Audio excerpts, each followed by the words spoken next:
If you're worried about your precision in your obedience, you want to be focused on reward placement. Sit. And what I mean by that, let's say we're working our sit front position. If I want my dog to be nice and close to me, I want to reward her in that position, especially when I start doing my recall command. Because if I'm standing away and I call my dog to me, come, and she comes in and I reward her here, she's going to seek out this position. But if I call her to me and she stops there and I reach out and I reward her, then she's going to seek out that position. And then I'm not going to have the nice sit front that I'm looking for. This also comes into play if I'm doing my focused heeling. All right, heel. So if I have my dog in heel position, what some people will do is they will be walking with their dog. And I'm using food for this as an example, but a lot of people will be using toys. She just gets so amped for the toy, I'm going to use food. Heel. So as they're walking, they'll have a toy on the right side. They'll say free, and they'll reward the dog like this. Right? So what's going to end up happening is your dog is going to start to anticipate that the reward is going to be coming from the right side, and their body will start to change as they're doing the focused heel. So instead of walking nice and straight, your dog's going to start to do a walk like this. See how it's kind of like a little bit of a crab walk? Just because your dog's going to be anticipating the reward coming from that right side. So what a lot of trainers will do is if they have the toy on the right side, they may be walking with their dog and they'll take the toy and they'll bring it in front. They'll bring it in front and say free, and let the dog jump directly up and towards the reward. And what that'll do, it'll create more of a forward momentum in your dog. A lot of dogs at this point will start to prance because they're anticipating the reward is going to be in front of them in an upward angle. So they're thinking about that as they're walking because they want to jump forward in order to get that reward. Another thing a lot of trainers will do is if they want their dog's head, sit, to start leaning back more, all right, sit.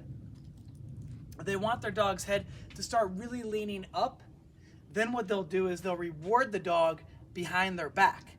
So they'll take a tug toy or anything like that, and they'll hold it behind their back, and they'll say free, and the dog will go behind their back in order to get the reward. And now the dog's gonna be thinking, here's my human, I'm doing my focused heel. When they release me, I have to go back and around to get the toy, and it will naturally start to bring their head up a little bit more. Same thing if I'm doing, let's say for example, sit. I'm doing my recall command, okay? If this even falls in basic obedience. If you call your dog to you, if you say come, and you reward your dog like this, then your dog is going to come to your right side. Sit. Come, same thing. If I bring my hand to the left side, then my dog is going to start to come to my left side when I call them to me. That's why every time I do a recall, I bring my hand center and I lift up because I want my dog to be nice and center on me. If we are using toys, all right, climb. We can use the toys part of the reward placement as well. So if my dog is starting to come to me, I can have my toy behind my back, and I did say come there, so you have to be aware of what you say. All right, go climb.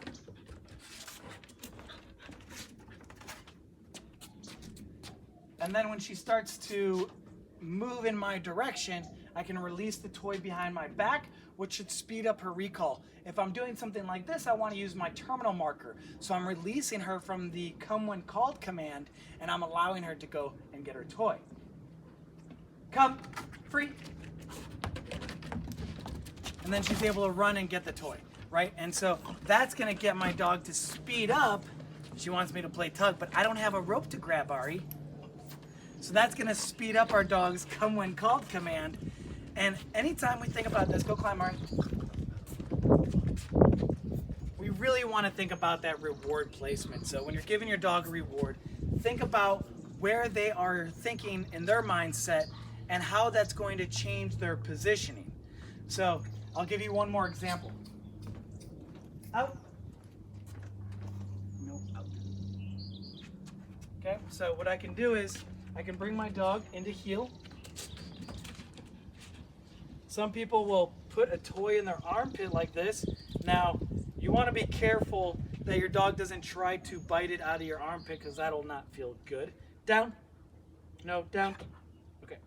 So what we can do is we can take the toy and we can set it down somewhere as well. And then as we walk, so for example, if I taught my dog to crab walk and I'm trying to fix that, then I can start rewarding my dog off to the left to try to get my dog to straighten back up. So we can place a reward and we can start to walk around that item. Our heel. So she's thinking about it that way. So you can see she's crab walking a little bit. So as I'm walking, she's anticipating the reward being off to her left. Free. And then I can release her and she's going to peel off to get that reward. And that can start shaping or changing the way that her focus heel will look. So again, think about that. Think about your reward placement. Whether you're doing basic obedience or advanced obedience, this is going to be very important and it's going to play a part in every single training exercise.